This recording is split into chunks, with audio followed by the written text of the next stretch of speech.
Politicians are pathetic.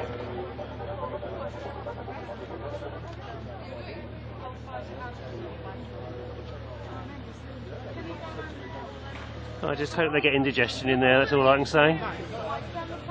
Really fatal indigestion. Ladies and gentlemen, can I point out something? In case you haven't noticed,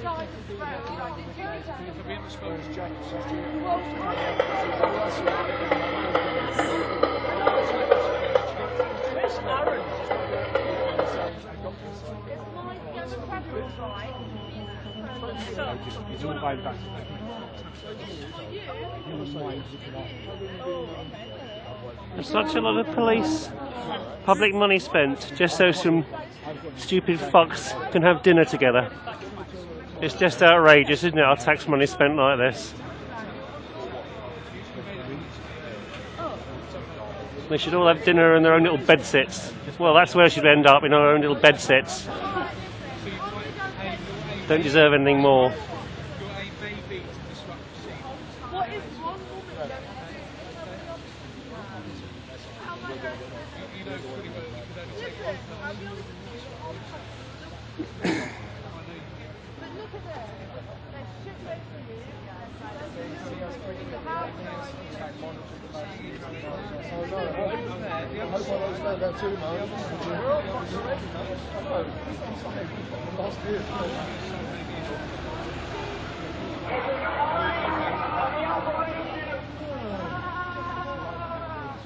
Who are these gimps in the red suits? Huh? Yeah, but they were there in the... Oh, hang on a minute.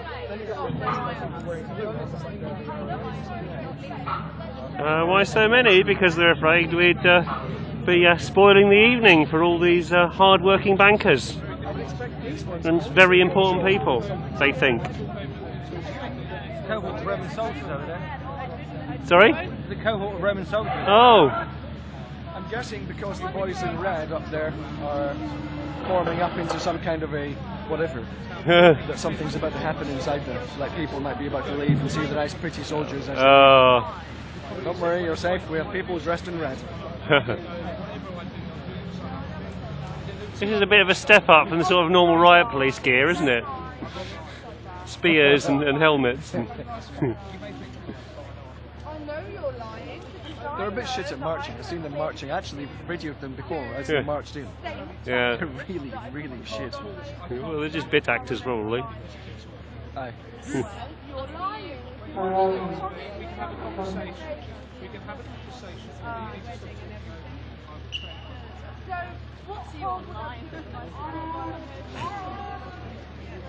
In relation to the fact that I have gone through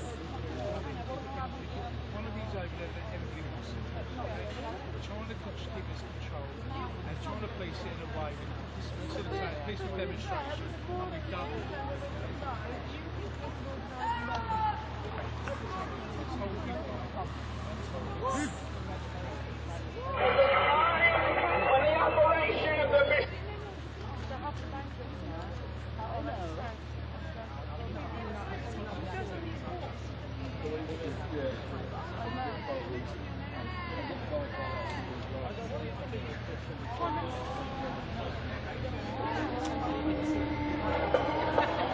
This has been just a relatively small demonstration tonight. The really, really big one is going to be on Wednesday at the European Commission on Smith Square, which is right by the Houses of Parliament, for people that aren't familiar with it.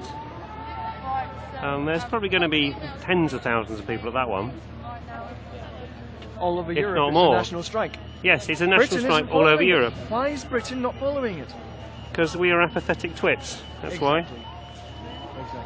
A few days ago, I live streamed a debate inside Goldsmiths College, south of the river, based on the austerity measures getting taken in Germany by Angela Merkel. Myself plus one other British person was there. The place was full of every nationality in the world, pretty much. Me and one other British person. Yeah, I don't know why the British are so apathetic.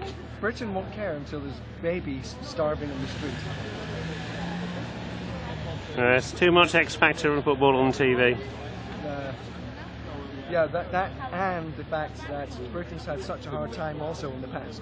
Like, during the wars previously, we're taught to band together, help each other and grow stuff. Try doing the growing stuff in Britain at the moment. The same thing is happening in America. People growing food in their own gardens because they can't afford to buy it. Yeah. Are being sent to jail.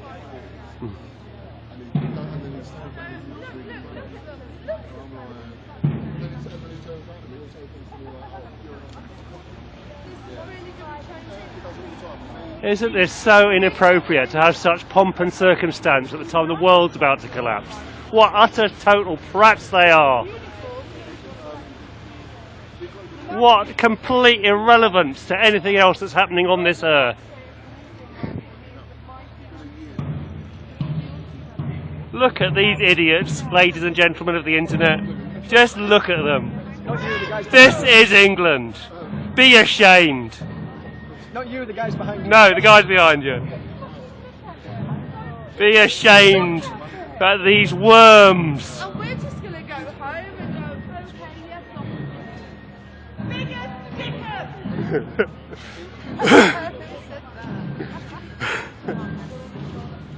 Arrest those in there, that's what you should be doing. Arrest the people in that building. 3 chairs for the 1%.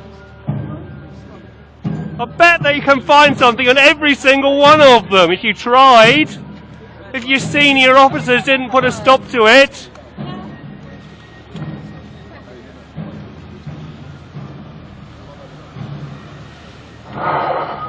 This medieval performance does not create the theatre that you think it does.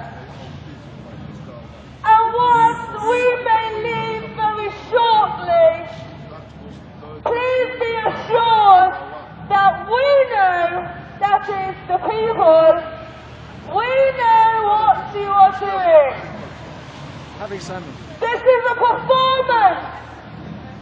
This is theatre. So we are aware.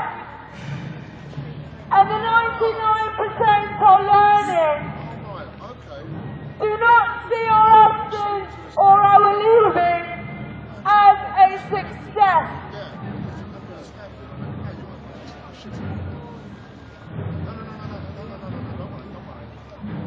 Mr. Cameron, we understand that you are trying to cull the members of society that you do not like. We understand that you are trying to cull the disabled. We understand you have some crazy eugenics program that you are trying to promote. You yourself had a disabled son that died. As an activist and as a human being, I sympathise with your loss. But tell me something, Dave. Are you trying to attack those that remind you of that painful time in your life? Are you living out your pain by attacking the disabled? I would have thought that having a disabled son that died would have made you wish to help the disabled. But no. You want to kill them off. Over 1,000 people in 1 month. In 28 days, Mr. Cameron, they committed suicide because Atos removed their benefits. Atos don't give Atos. By proxy, Mr. Cameron, you're a murderer. Complicit at least. Tomorrow, ex-Prime Minister Tony Blair will speak at the UCL. If I, as an activist or a member of society, was to walk down the street tonight and stab or shoot another member of society,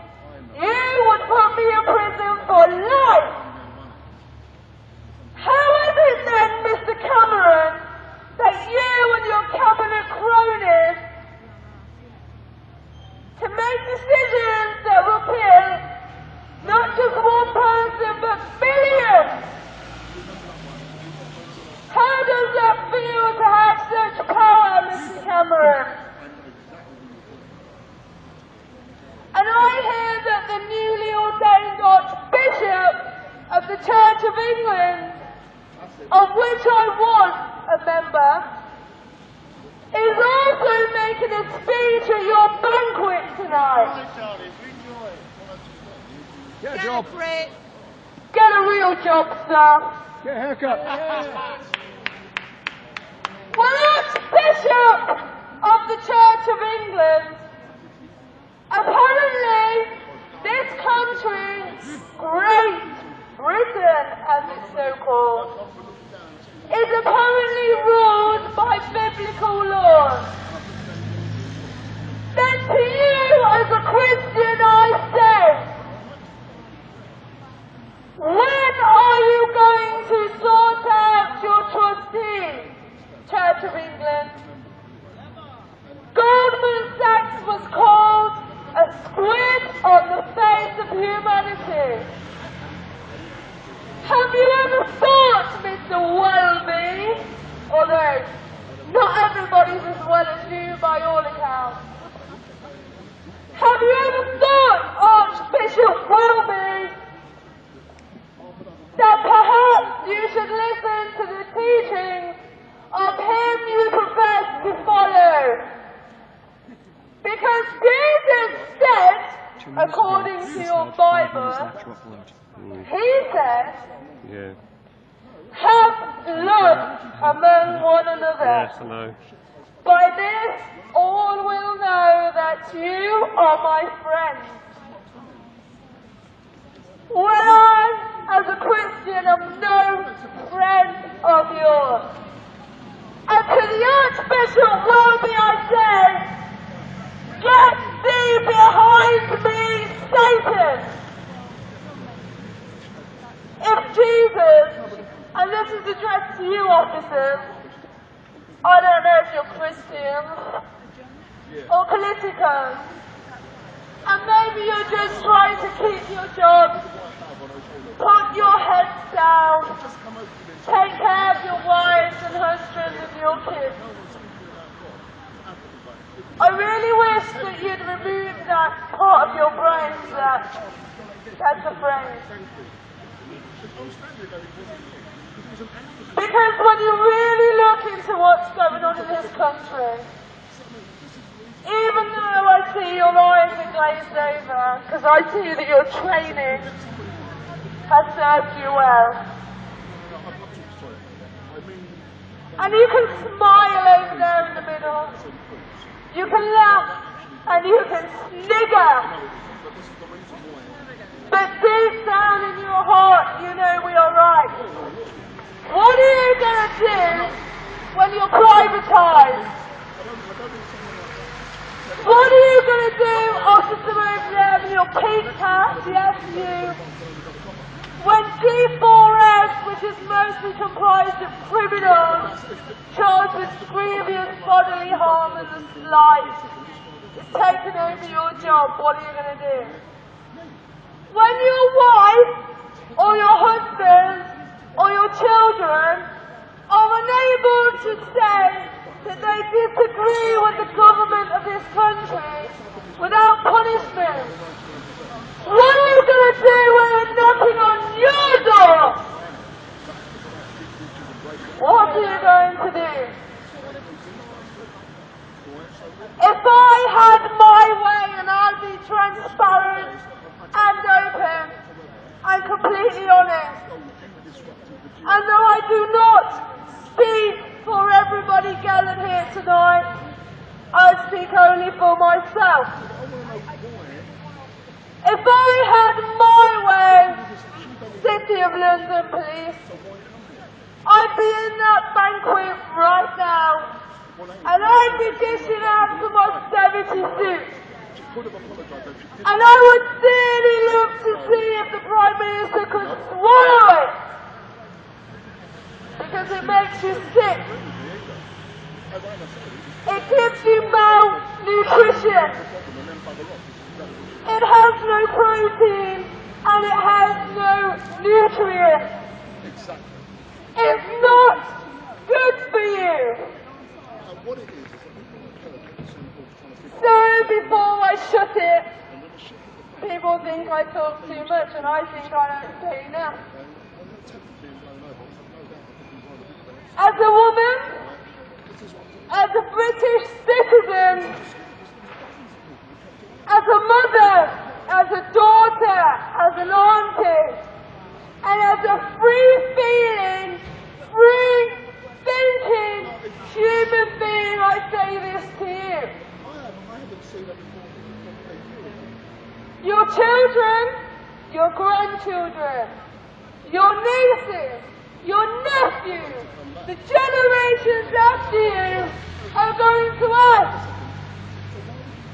what did my family do to make my world a better place? A safe place, a democratic space. And the answer for you guys will be, where? I stood at the GuildHall. I stopped the activists speaking their truth.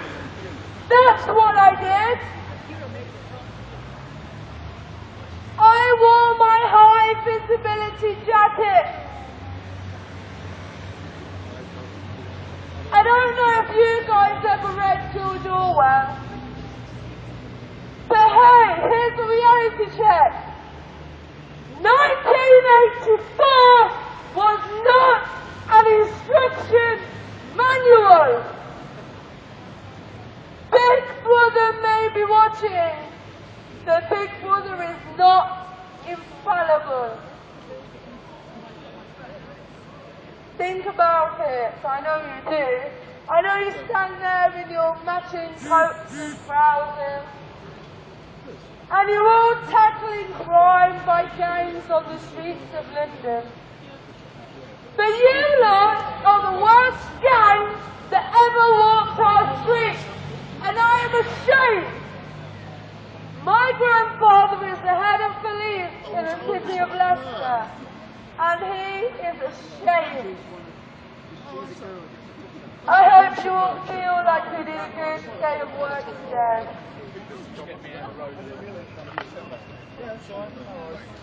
Well, tell your friends and share this. This speech should go around the internet. It's hard to hold this camera steady because I'm crying. Tammy. Absolutely wonderful.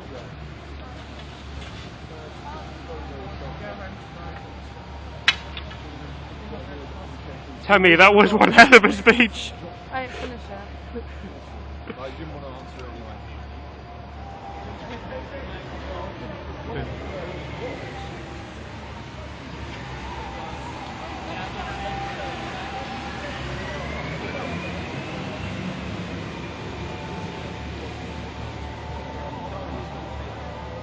Oh, is it your turn?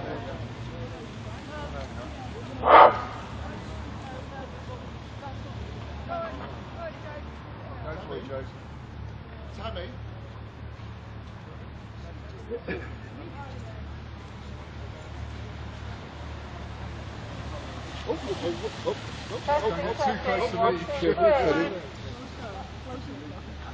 Testing, 1, 2, 3.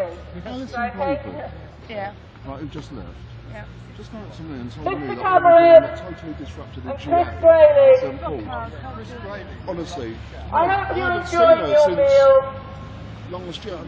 Seeing your stomach with caviar sitting there in the wall, Tell her to keep the fuck away. when there are plenty of disabled people who have to choose between keeping warm or eating. Because your ridiculous work capability assessment has torn people's lives apart. I have a picture on my computer at home of a young lad. He's only 13 years old. His father had had a stroke. He was blind in one eye. He was paralysed all the way down one side, and he could barely speak and was struggling. And he went for one of your assessments, and his money was removed. And he was terribly worried about his family. He was terribly ill, and he died. He gave up because you took his benefits away. And his son blamed you and Atos for his death, and he's only 13 years old. And this is happening everywhere around the country. And it's not right. Do you know what? Us plebs, we can see what's going on. We can see that you do not represent us. You do not represent the people who elected you. You're in there whining and dining with the banking elite, with the corporate elite, and you're representing their interests and your own financial interests. And it's not right. We can see that in slow motion, a coup d'etat has taken place. Our government has been bought and paid for by the banks and the corporates. And that's a coup d'etat, and that is treasonous. And any government that allows that to happen is guilty of treason. And that includes you lot and the ones before. We want our democracy back. You're not representing us, and we're not falling in for it anymore. People are getting really angry about it. Sleep well.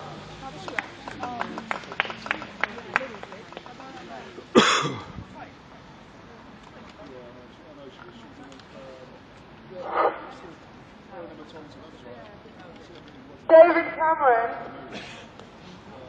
your experts told me that because I'm not going to die within 6 months, I can't claim anything. Well, I'm really sorry that I'm going to live for about 14 months. Sorry about that.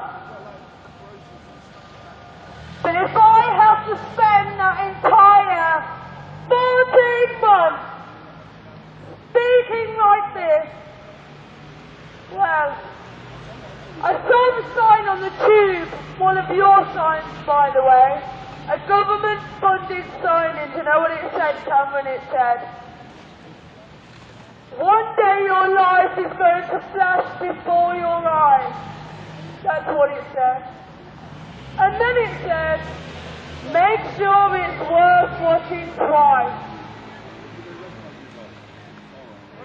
Well, let me tell you, Cameron, or Scammeron, as you're better known, I'm going to live that 14 months of my life, so that when the end of my life comes, I'm going to watch that fucker on a loop. I'm going to have it on repeat. I have 4 children.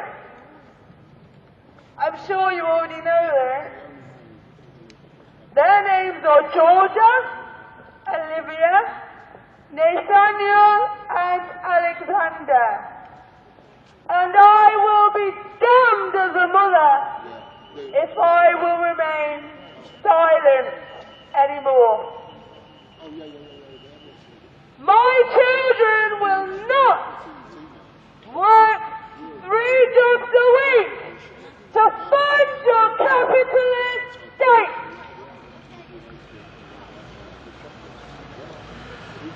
Capitalism is not working.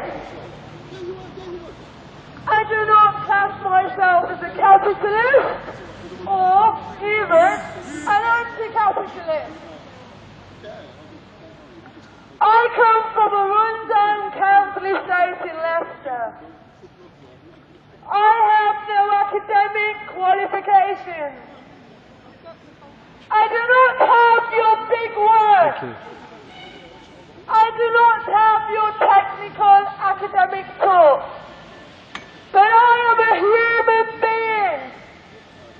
And I will not stand and watch while you destroy humanity. When Jesus walked into the temple, he trashed it. If Jesus did today what he did then, all of you officers here now, even the Christians among you, well, you'd arrest him. You would arrest him for criminal damage because he turned over the tables and he broke them. You would arrest Jesus Christ for assault because he was cracking a whip. Because he said, you cannot worship God and mammon. For Christ's sake, they were sacrificing children to the god Molech. today, you are sacrificing not only my children, but yours also. All of you officers here today should learn a word. I know you can't nod at me right now. I know you can't do the jazz hands of our occupied language. I know that you cannot be seen to agree. I don't think that that makes you weak. I think that makes you human. But hey, you can go home and you can Google this word. Go home and go into your browsers and nobody will ever know that you did it. And this word is namaste. It's an Indian word, and what that means is, it means that the humanity in me greets the humanity in you. And it doesn't take account of your uniform. It doesn't take account of your job.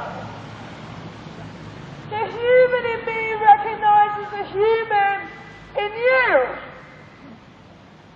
Don't you understand that, like the rest of the globe, you are suffering from Stockholm Syndrome? Stockholm Syndrome came about from a woman in Stockholm that was captured for 18 years by a man that kept her underground and abused her and tortured her for 18 years. And I want you to think about this when you're off duty and you're out of your uniform. When this abuser that tortured this woman died, he killed himself in fact, she attended his funeral. She mourned him. She grieved for him. And a lot of people said, well, you know, this man tortured her, he raped her, he beat her for 18 years. Why the fuck is she feeling sad now he's dead? And I'll tell you why. It was all about attachment. It was about attachment because you're standing there facing her in your uniform, but you've forgotten something, officers. We're all on the same side. And you, the same as us, you are dependent on your captors. That's what Stockholm Syndrome is. You are dependent on your captors. They provide your jobs. They provide your housing. They provide your energy. They provide schooling for your children. They provide your bank account. You are dependent on your captors.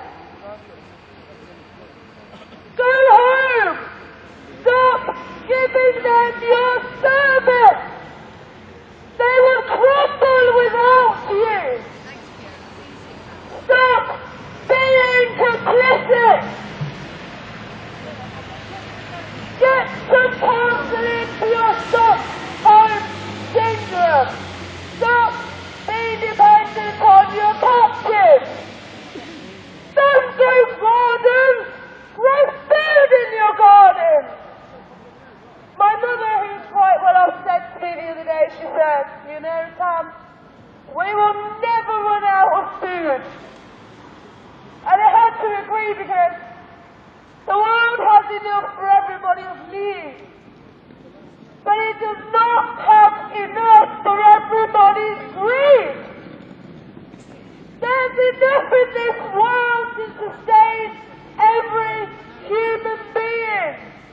Stop growing flowers, grow food. It's true, we will never run out of food. But don't think for a moment when the 1% with you that all of your wages are ever going to buy enough. Think back to Russia. A bag of gold could not buy a slice of bread. And you know what? As much as I'm angry with you guys, as much as I'm frustrated with you guys, and as much as you fuckers give me shit every time I walk through the city of London, that's fine. That's fine. Because I get it, it's the Stockholm Syndrome. I understand. But you know what? I'd be the first person to feed you. So would the rest of them. Think about it.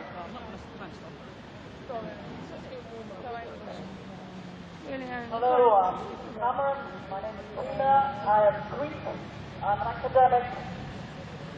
Economists around the world have estimated that 10 years from now, the US is going to be exactly where Greece is at, bankrupt. So I'd like to wish you a very good banquet while you still have time to enjoy it.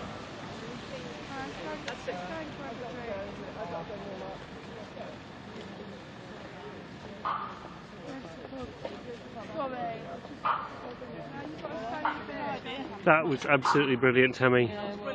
That's going to go on YouTube.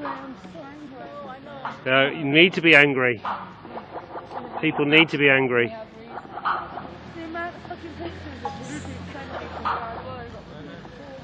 Yeah, Jamie Mack says well done, Tammy. Lots of people have commented.